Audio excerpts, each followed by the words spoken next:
साथ नैना शांडिलिया। बुलेटिन की शुरुआत इस वक्त की बड़ी खबर के साथ करेंगे। दिल्ली में जनकपुरी हादसे के बाद एक्शन में सरकार। जनकपुरी हादसे वाली जगह पहुंचे मंत्री आशीष सूद। मंत्री आशीष सूद ने घटनास्थल का जायजा लिया।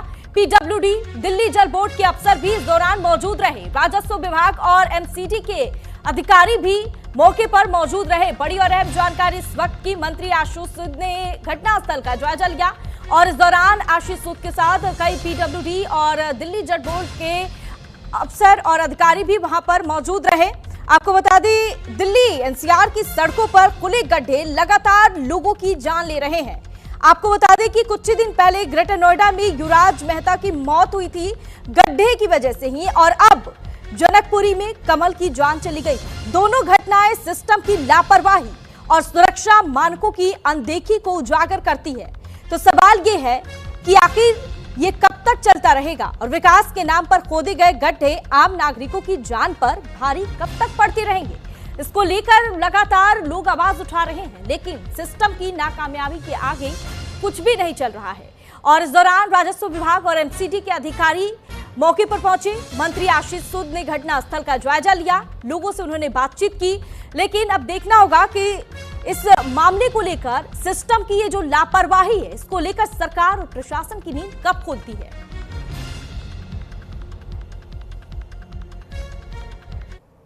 तुरंत एक्शन लेते हुए हमने मुख्यमंत्री जी के इंटरवेंशन के बाद उन सभी को जिनके ऊपर लथार्जी का अंदेशा था, उन सभी को सस्पेंड किया है। और इस साइट पर जो भी कमी थी उसके लिए पुलिस के माध्यम से भी जल बोर्ड और कॉन्ट्रैक्टर के खिलाफ एफआईआर दर्ज की गई है। अब इंक्वायरी में अगर जल बोर्ड के कुछ अधिकारी भी दोषी पाए जाएंगे, उन पर भी केस चलेगा। और जो कॉन्ट्रैक्टर है उसकी नेग्लिजेंस के लिए उस पर भी मुकदमा है और उनकी गिरफ्तारी भी अभी पुलिस कानूनी कार्रवाई कर ही रही है। जनकपुरी हादसे पर मंत्री आशीष सूद ने ये बड़ा बयान दिया है। बता दें आपको, मंत्री आशीष सूद ने घटनास्थल का जायजा लिया था और इस दौरान कई मंत्री के साथ कई अधिकारी भी वहां पर मौजूद रहे। पीडब्ल्यूडी और जल बोर्ड के कई अधिकारी मौजूद रहे। बता दें आपको, दिल्ली में जनकपुरी हादसे के बाद सरकार भी एक्शन में है। दो अधिकारियों को अब तक निलंबित कर चुके हैं और इस पूरे मामले को लेकर मंत्री आशीष सूद ने घटनास्थल का जायजा लिया। दिल्ली कि जनकपुरी में ये बड़ा हादसा हुआ है, जहां सड़कों पर खुले गड्ढे लगातार लोगों की जान ले रही है। और इससे पहले ग्रेटर नोएडा में भी सेम एक ऐसा ही केस मामला देखने को मिला था, जहां युवराज मेहता की मौत हो गई थी। और वहीं इसके बाद अब जनकपुरी में कमल की जान चली गई है। अगर देखा जाए तो देखिए कि पैटर्न सेम ही है, लेकिन बस इंसान अलग है। अब सवाल ये है कि कब तक ये जो गड्ढे हैं आम नागरिकों की जान पर भारी पड़ते रहेंगे। ये मेरे पीछे वही सड़क और वही गड्ढा है जहां बाइक सवार कमल की एक दुर्घटना में मौत हो गई थी। इसके बाद राजनीति तेजी से गरमाई।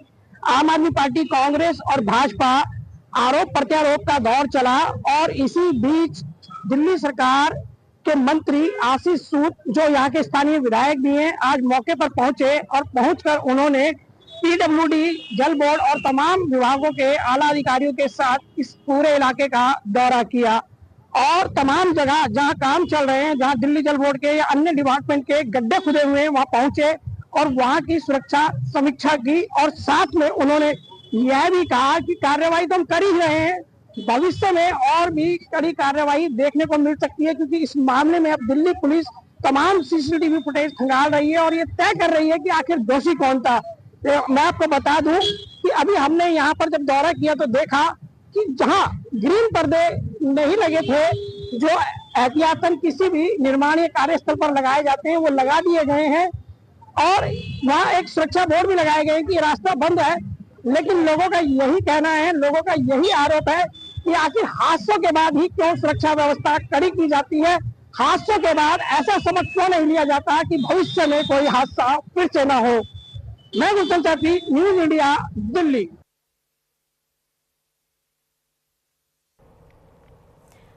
कमल की मौत का जिम्मेदार कौन है, आखिर ये बड़ा सवाल है, क्योंकि सिस्टम की लापरवाही के आगे जिस तरह से ये मौत का मामला सामने आया है, उसके बाद तो सवाल यही है कि जल बोर्ड ने गड्ढे को क्यों छोड़ा खुला। और कल रात भर, बता दें आपको, कमल रात भर तड़पता रहा, लेकिन वहां पर मदद के लिए कोई भी नहीं पहुंचा। कोई मदद उसे क्यों नहीं पहुंची? देश की राजधानी में सरकार, सिस्टम, अफसर, पुलिस सब सो रहे थे क्या उस वक्त जब कमल की मौत हुई? ये लापरवाह सिस्टम और ये इसके आगे जिस तरह से ये गड्ढे और हैं, अब सवाल यही है कि आखिर कब तक निर्माण और विकास के नाम पर खोदे गए इन गड्ढे और इन तमाम नाकाम सिस्टम के आगे आम नागरिकों की जान पर भारी पड़ते रहेंगे।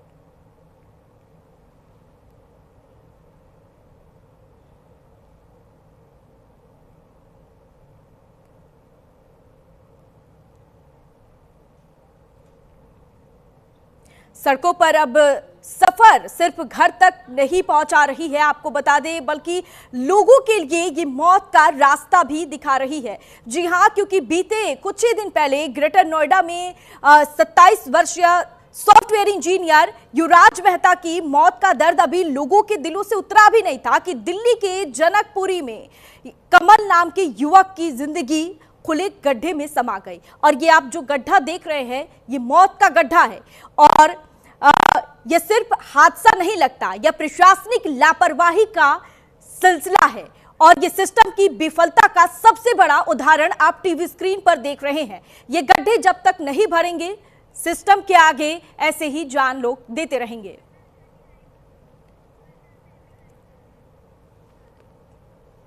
और इस खबर पर ज्यादा जानकारी के लिए हमारे साथ हमारे संवाददाता गुलशन लाइव जुड़ गए हैं। चलिए सीधा रुख कर लेते हैं गुलशन का। गुलशन, देखिए, लगातार एक के बाद एक ये दूसरा मामला है जब गड्ढे में पहले युवराज और अब कमल की जान चली गई है। आखिर इस सिस्टम की लापरवाही जो है, इसकी कीमत लोग अपनी जान देकर कब तक चुकाते रहेंगे?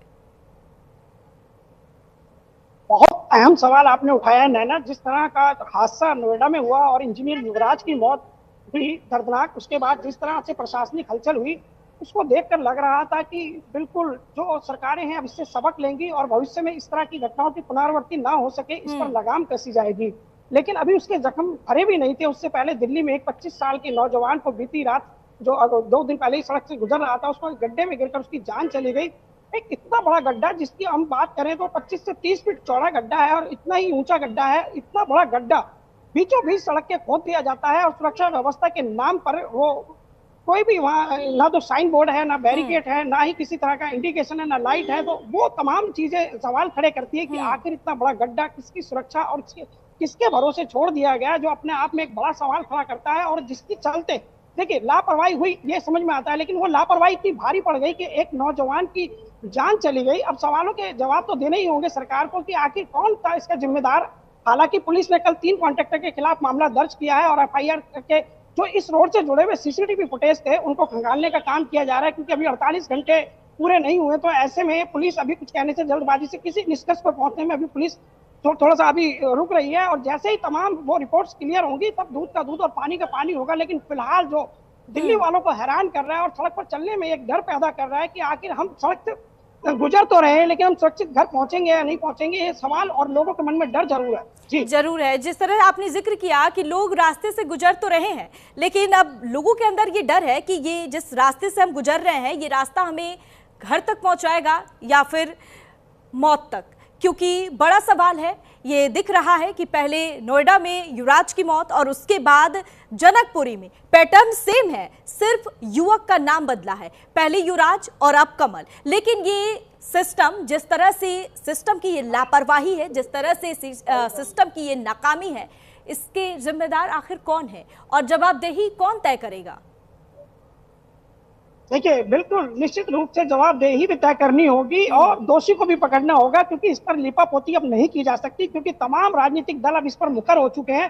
कल भी हमने तमाम लोगों से बात की, अगर हम बात करें आम आदमी पार्टी कांग्रेस से, हमने तमाम लोगों से प्रतिक्रिया ली। सबके मन में इस घटना को लेकर इतनी नाराजगी है कि जिसको शब्दों में बयान नहीं किया जा सकता। सारे लोगों में आक्रोश है कि आखिर वो दिल्ली में सरकारें बदलती हैं, व्यवस्थाएं क्यों नहीं बदलती, सुरक्षा व्यवस्थाएं वही की वही क्यों रह जाती हैं, और किसी बड़े हादसे के बाद में सबक क्यों नहीं लिया जाता। इसकी जवाबदेही तय करनी होगी, और जो मंत्री हैं और जो संबंधित अधिकारी हैं वो सामने, आज बता दूंगा, आशीष सूद जी ने आज जो घटना का यहाँ पर जो मंत्री हैं, यहाँ के स्थानीय विधायक भी आशीष सूद, उन्होंने यहाँ पर घटनास्थल का दौरा भी किया, जिनके साथ में एमसीडी के आला अधिकारी, पीडब्ल्यूडी के, जल बोर्ड के, राजस्व विभाग के तमाम, और वो उन जगहों पर भी गए कि जहाँ इसके अलावा बाकी जगह काम चल रहा है, वहाँ गड्ढे भरे जाने हैं या भरे जा रहे हैं, उनको लेकर के भी काम चल रहा है। और आनन फानन में जो बैरिकेडिंग की गई है और तमाम ग्रीन पर्दे लगा दिए गए हैं, साइन बोर्ड लगा दिए गए हैं, लेकिन सवाल यही कि मौत के बाद क्यों, मौत के बाद क्यों? देखिए, अस्थायी समाधान क्यों नहीं निकाला जाता है, और क्यों हर बार सिर्फ मुआवजे की बात की जाती है, मुआवजे से? और अभी चलिए, आपने 2 अधिकारी को सस्पेंड कर दिया है, लेकिन क्या कमल की जान वापस आ जाएगी क्या, या फिर युवराज ये वापस आ जाएंगे? क्या किसी माँ और किसी बाप को उसका बेटा मिल जाएगा? सिर्फ मुआवजे से और आपके निलंबन, सस्पेंशन से ये लोग वापस आ जाएंगे क्या? किसी की जान की कीमत सिर्फ इतनी सी है, मुआवजा, और फिर उसके बाद सस्पेंड कर दिया जाता है। क्यों नहीं कोई अस्थायी समाधान निकाला जाता है? ना, इसमें आपने बहुत जो है अहम मुद्दा उठाया है, और इसमें मैं एक और चीज जोड़ दूं कि कल जब मेरी बात हो रही थी कमल के, जो मृतक है कमल, उसके भाई मयंक से, तो उन्होंने बताया कि कमल जुड़वा थे, ट्विंस थे। अब देखिए कितना दर्द है कि एक भाई है और एक भाई दुनिया से चला गया, और वो भी किसी की लापरवाही से। वो कोई अपनी सामान्य प्राकृतिक मौत उसकी नहीं हुई है, एक सिस्टम की खामी के चलते उसको अपनी जान गंवानी पड़ी। और देखिए, अगले ही दिन उनके माता पिता की भी एनिवर्सरी थी। आप समझ सकते हो, उस पीड़ा के पल को महसूस कर सकते हैं जो परिवार पर बीत रहा होगा। कल जब हम इसकी रिपोर्टिंग कर रहे थे तो हमारे दिल में भी भावनाएं आहत हो रही थी कि आखिर ऐसी दुख भरी जो खबरें हैं, इन पर ऐसे रिपोर्टिंग करने की नौबत आती ही क्यों है? आखिर कब तक हम मौत के बाद में ये, देखिए गुलशन, यही तो सवाल है कि आखिर कब तक सिस्टम के भेंट ये लोग चढ़ते रहेंगे? पहले युवराज और अब कमल। अब देखना होगा कि प्रशासन और सरकार की नींद कब खुलती है और कब इस तरह के गड्ढे भरे जाएंगे। और अब उम्मीद करते हैं कि आगे किसी दूसरे युवराज या फिर कमल की खबर हमें ना चलानी पड़े, ना दिखानी पड़े, और सिस्टम, ये जो है सिस्टम की लापरवाही, इससे सिस्टम को और सरकार को भी सबक सीखने की जरूरत है। चलिए ठीक है, तमाम जानकारी साझा करने के लिए बहुत बहुत शुक्रिया गुलशन आपका। खबरों में आगे